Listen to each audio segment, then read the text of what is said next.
Hello and welcome to this episode of Psych Attack. I'm Dr. Jasmine B. MacDonald. In this second episode with Dr. Evita March, we discuss evolutionary explanations of cyber dating abuse. I hope you're going well and have settled in with a warm cup of tea.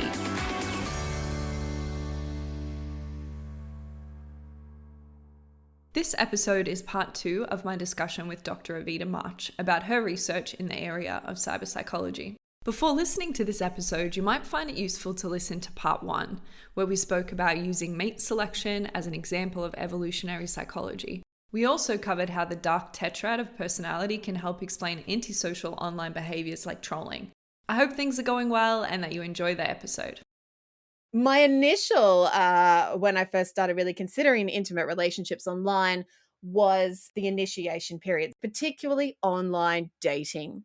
What a mess that is. I mean, it has just had the most fascinating trajectory over when online dating started, and it was considered for the desperate people. You didn't need to, if you had to online date, that was quite sad, to now being a very common way of meeting people. I met my current partner online. But honestly, I don't even know if we broke up tomorrow, if I would even go back to online dating after my research combined with just anecdotal reports from friends, because it's just really complex. But anyways, how I became interested in cyber dating abuse. Cyber dating abuse is a broader term that's applied to that antisocial or abusive behaviors online in an intimate relationship. So this can be in a range of different stages of the relationship. We could talk about initiation stages of a relationship. So perhaps sending unsolicited, explicit images could approximate cyber dating abuse. It could be in maintenance of relationships, so people who use forms of coercive control and aggression online, publicly shaming your partner on their social media feed. Or it could even be in the termination stages of a relationship where people could start stalking and invading their partner's privacy online to try and either keep the relationship going or as a form of revenge, or revenge porn, also a form of cyber dating abuse. So it's a big catch-all, right? Like, as a behavior, it can encompass a lot of different forms of intimate partner abuse online. Anything that we could basically say that would be a form of an abusive intent to harm behavior online in an intimate relationship could approximate cyber dating abuse. I've explored this in a variety of different behaviors. So a colleague and I looked at explicit image orientation, which was just a very academic way of saying dick pics. um, So we're just interested in applying that personality profile, those dark traits, to who is sending the explicit images. Are they solicited? Are they unsolicited? And we did actually find something really interesting, that men who had higher levels of mate value, who felt that they were as a mate pretty good, and who also higher in Machiavellianism, were more likely to be sending unsolicited explicit images. So we concluded It would be quite selfish for them to keep images to themselves if I they mean, they're are so so good. impressive as a mate, right? Well, that's what, yeah, you gotta wonder. Like, they must think it's somewhat. They must think what they've got going is pretty good, and they've got to share it. So we actually theorized that if you think about it, dick pics are the most aggressive short-term mating strategy you could find. On some level, you are not even initiating a conversation. You are literally just sending a picture. I mean, it's a conversation away, but you are sending a picture of your genitals, and there's no other, unless, yes, I think on some level there are people who do it for that shock value. It could be quite a deviant exhibitionist behavior. Absolutely. Yeah. Kind of is the same of exhibitionist offline flashes, I suppose. It's the online equivalent. Right. So we were interested in testing that. Why did they do it? What's the motivation behind this? And we did find that those who had higher levels of mate value, who are higher in Machiavellianism, which is that manipulative strategic trait, they were more likely to send those unsolicited explicit images. And so we concluded that it was essentially just an aggressive mating strategy. They were higher on that value, so they felt that what they had was pretty good, and they were being strategic. It wasn't actually just an impulsive, dysfunctional, oh, I got to send that. There was strategy behind sending that image. I think it's awesome that we put humor to this. That humor adds to what it is ultimately, which is a confronting behavior that can have real traumatic damage to people who receive this, particularly unsolicited. It can be incredibly traumatic. Yeah. We were interested in just starting to understand these forms because it is a form of abuse unless you have been asked for that. That judgment, though, opens up a range of different questions, which is why I love this area of research, but it can just be so complex because, well, what about if you're in a relationship? Is it unsolicited? Like if I did just send my partner an explicit image right now via text, is that unsolicited? Do they need to ask? And yes, there's a range of different things that touches on enthusiastic consent. And I think that we probably don't have enough time to go down that path. But this is how we started to use an evolutionary perspective to try and understand some of this behavior, particularly like that kind of deviant sexual behavior, those unsolicited pictures, whether they're dick pics or not. Like, why would somebody do that? Number of times people have wondered what the intention was behind it. Well, we can say, well, for some, it could just be an aggressive mating strategy. They are literally putting it out there. And it's just, are you down? In a populated market where there's lots of other people, a way to be aggressive and get attention. Yep, exactly. And to communicate what you want immediately. You can't misinterpret that. Interesting. I mean, that is just one area. Those abusive behaviors, I've been interested across the trajectory of relationships and intimate relationships. So, just from dating, how people behave on Tinder, to then how they behave in the relationship, how people do air their relationship indiscretions on Facebook and social media, how they have fights online, how they abuse each other online. And a particular interest of mine is how they cyberstalk one another online and how they invade their partner's privacy, but how they also employ forms of control online. What are some of those problematic traits that you found are associated with this cyber dating abuse or even stalking? I've largely researched this using or employing those dimensions of personality around the dark tetrad. So, narcissism, psychopathy, Machiavellianism, and sadism. I've delved a bit deeper here and also in the other trolling research, but particularly in cyber dating abuse, into a more dimensional approach of these traits. One problem that we do find that's quite common in the literature is we do tend to conceptualize these traits as unidimensional. And all of them actually do have different dimensions. So, to explore cyber dating abuse, I have approached it as both a unidimensional exploration, as just their total form, but I've also looked at their different dimensions, and particularly for narcissism and psychopathy.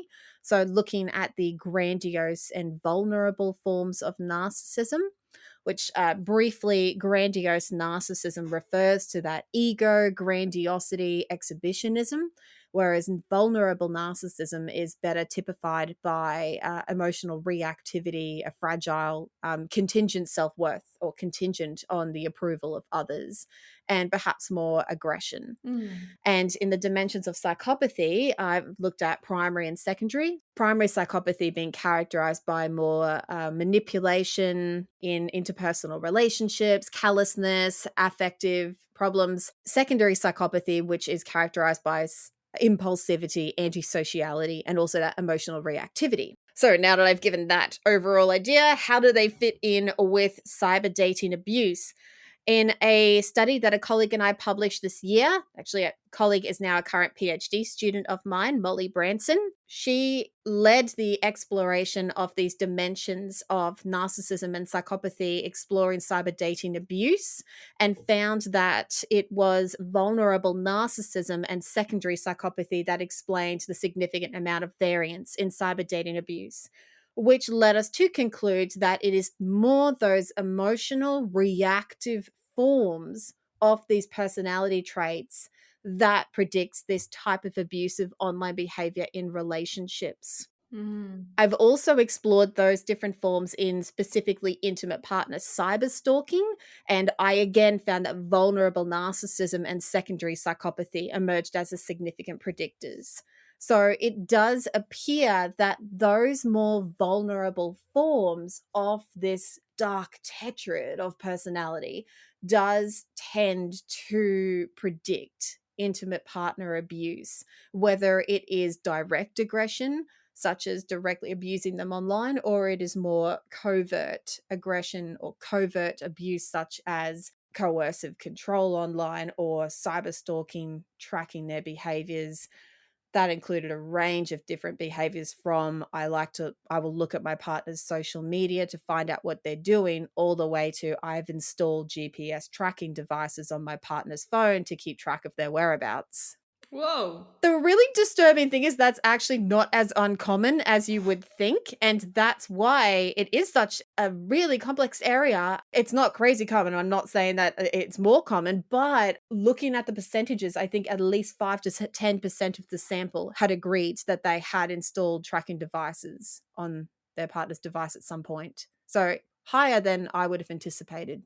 Yeah, I mean, it's interesting to think about the extent to which it is covert or overt and the reaction of the partner and how that changes behavior. Yeah. Do we know much about that? That is something I'd really like to explore because I am super curious about where the difference or where the line is drawn in the sand between curiosity and cyber stalking. Mm. The individual differences in that for some people, like they may be totally fine with their partner looking at their phone and going through messages, and other people would consider it a real invasion of privacy. I don't think there's a right or wrong answer to that. It really is subjective and, the parameters of your own relationship.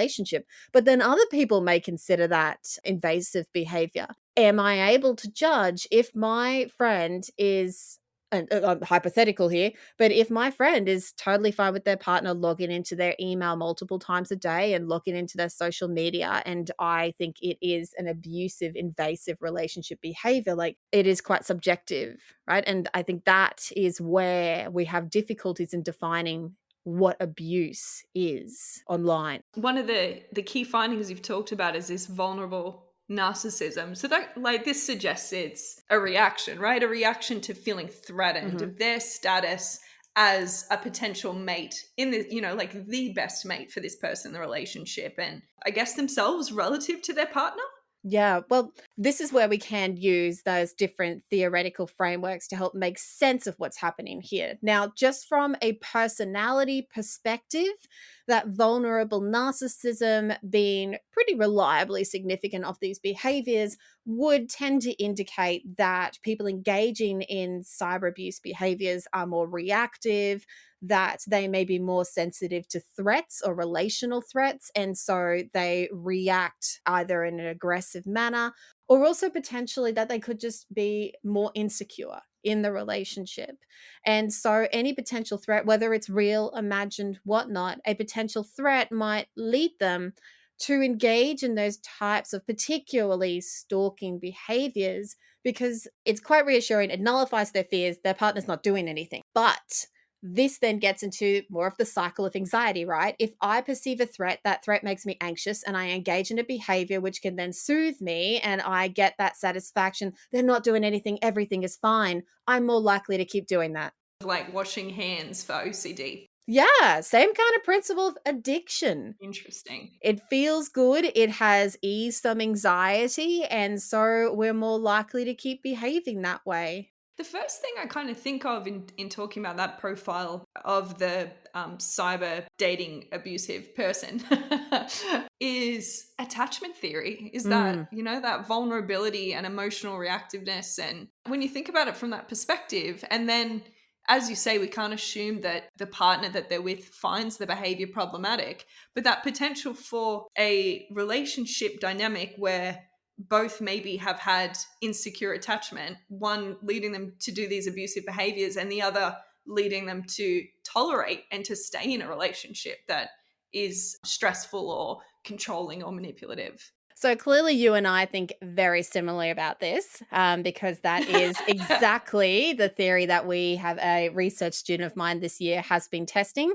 She has been looking at, Awesome. yeah, there you go. See, she has been looking at insecure attachment styles. So avoidant attachment, anxious attachment, and jealousy predicting cyber dating abuse. Ah. This is what she found. Jealousy is a significant predictor which it just is. I have to say broadly, jealousy consistently emerges. If you are more inclined to experiencing jealousy, it's more likely that you will be engaging in cyber dating abuse. And we can hark Oh, back. dude, it doesn't get much more evolutionary than Exactly, jealousy. right? That's it. That's it. And that's exactly right. We can hark back, as I was going to say, that evolutionary framework. We can hark back and say, okay, here is a framework to explain this. If you are more likely to be hypersensitive to perceived, real, imagined threats, and that increase in jealousy in a measure to retain a mate or frighten them off, because in some cases, but as a mate retention behavior, you can engage in cyber dating abuse. Mm. What was surprising was she found that anxious attachment was not significant. My suspicion for that is because it could be that jealousy is the component of anxious attachment that predicts this. Okay. And if you have already accounted for jealousy by exploring jealousy explicitly, then whatever variance in anxious attachment that explains cyber dating abuse has now been captured. Mm. However, she found that avoidant attachment was a significant positive predictor. The more avoidant you are, the more likely you are to engage in cyber dating abuse. So, what do you think of that? Interesting. mm, I mean, if it's covert, that seems like it mm, makes sense, right? If mm, mm. I don't know, that's fascinating. No, and you're exactly right. And look, that is one thing we didn't differentiate in the scale, the overt, covert forms of abuse. We just looked at it as This a is total such a score. complex area. I know. This is what I'm saying. This is what I keep saying. Oh, I know. It is. You're But gonna it's need a great. sample size of like Mhm. 20,000 to control for all the things you want to control for, and Exactly it's gonna right. take Mhm. 5 hours to do the survey. I recently was working with a colleague. It was new in this whole area, not just cyber dating abuse, but I guess online behavior. And she was like, "This is doing my head in. This is so theoretical. I'm not used to this." I'm like, "Yeah, it's and it's not like that's the other thing. It has been so atheoretical that we're testing now these new theories and also finding some pretty bizarre directions and going, wait, what happened there? Avoidant is positive? What? But I think you're Mm. exactly right. And that's what I was thinking too, in that if it is covert, it makes sense. You're avoidant of perhaps confronting them or talking about this. It's easier to just jump online and check out their bank accounts and see where they were and what they were spending. It's easier to just look at their recent contacts on social media or their messages rather than Mhm. directly confronting the situation, because maybe that's too emotionally charged. Yeah, and even if it's not completely hidden, there's ways that you could leave a trail that suggests, I'm checking. Mm, Don't do anything you're not supposed to do. So there's yeah. quite a continuum there. That's a really interesting idea, because would the vulnerable narcissism and secondary psychopathy be that strategic to leave the breadcrumbs? And I that's a really interesting idea, because I hadn't considered so far that you're right. They could leave indicators in that I've been here and I'm watching. So don't do Mm, anything because I'll find out. mm. But I'm not mm, confronting you about it. Hey, mm, I'm a caring partner, but I'll know if you do anything you're yeah. not supposed to. Yeah, yeah, right. Interesting. Yeah.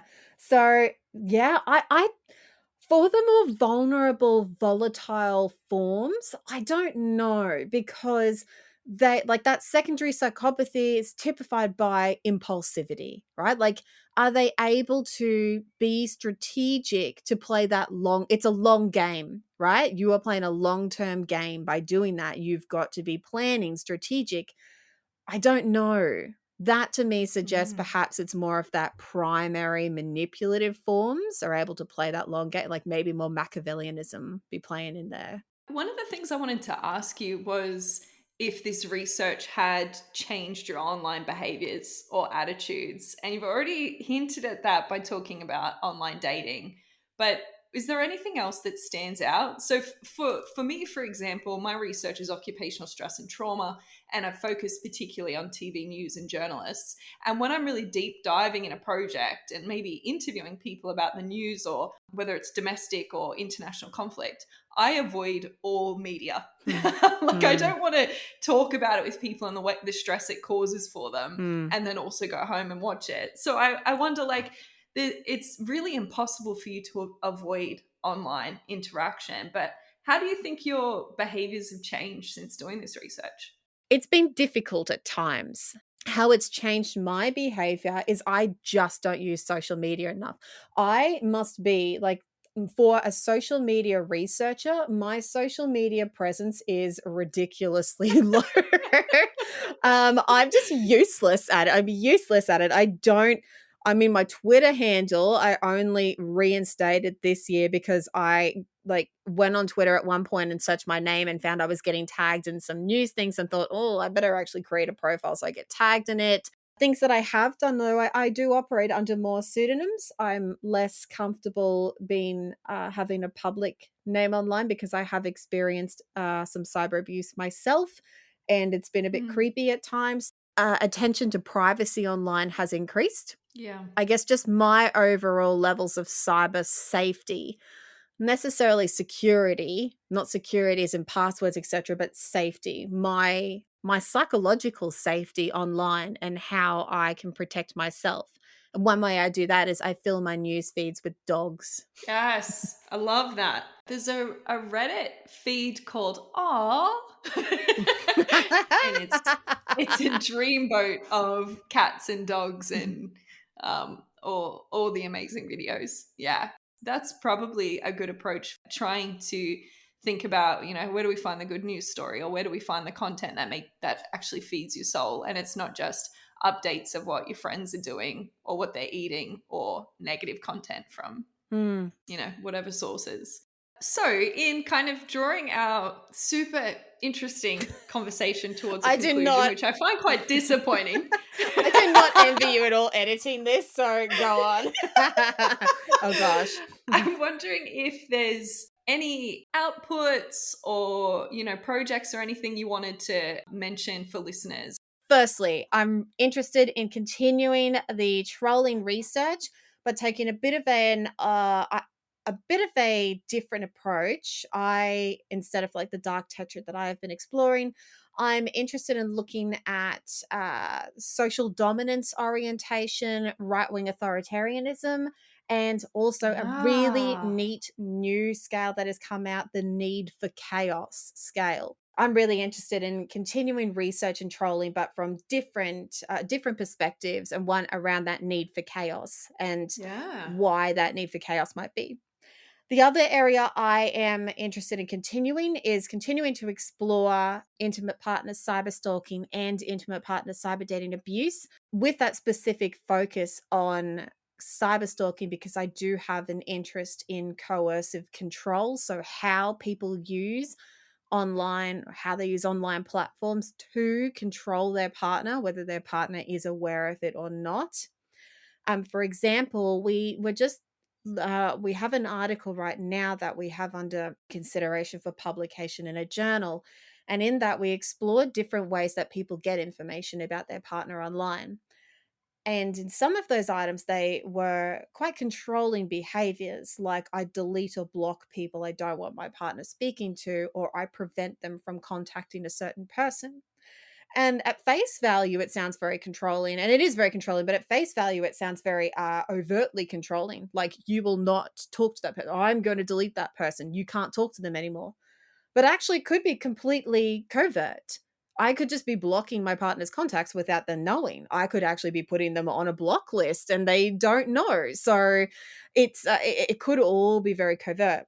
So I'm quite interested in continuing to explore forms of coercive control online, and I think that that will be on the increase in importance, particularly as the new national plan for preventing violence against women and children is coming out. The last area I'm really interested in exploring now is the experience of scientists and researchers of cyber abuse online. And there was a report just released by Nature, and ABC wrote an article on it, of how many scientists, particularly immunologists and those who are supporting COVID-19 vaccinations, how many have experienced cyber abuse, the astonishing number that have received death threats online. So I'm really interested in performing perhaps a qualitative exploration on what type of cyber abuse that scientists experience.